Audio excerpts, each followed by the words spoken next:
With the stakes so high, we simply cannot afford the same old gridlock and partisan posturing, and I know we cannot let special interests in partisan politics stand in the way of reform. Not this time around. The will not accept partisan efforts to block reform at any cost. And still, there are some in Washington today who seem determined to play the same old partisan politics, working to score political points, even if it means burdening this country with an unsustainable status quo. The Senate said no, and used procedural tactics to block a simple up or down vote. Think about what these stalling tactics mean for the millions of Americans. You'd think that reducing corporate and even foreign influence over our elections wouldn't be a partisan issue. And a partisan minority in Congress is hoping their defense of these special interests and the status quo will be rewarded with a flood of negative ads against their opponents. You're fed up with partisan politics and you want results.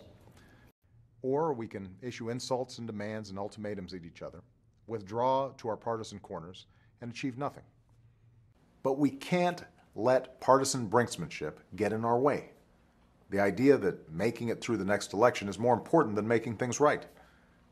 Put aside partisan posturing, end the gridlock, and do what's right for the American people. This is common sense. Right now, all across now it's up to the House to follow suit, to put aside partisan posturing, end the gridlock, and do what's right for the American people. Let's skip the unnecessary drama, the needless delays, and all the partisan posturing, and let's just do the right thing for the people who sent us here to serve. Because the American people have worked too hard for too long to see everything they've built undone by partisan recklessness in Washington. Congress should pass a law giving every responsible home. As I made clear to them this week, there's only one way out of this reckless and damaging shutdown.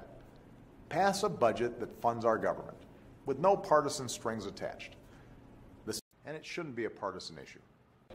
And across the country, folks are proving that preparing all our kids for the future doesn't have to be a partisan issue. This is not about partisan politics. It's about upholding the institutions that make our democracy work. So any partisan talk you hear about repealing or replacing the Affordable Care Act should be judged by whether they keep all those improvements that benefit you and your family right now. For example,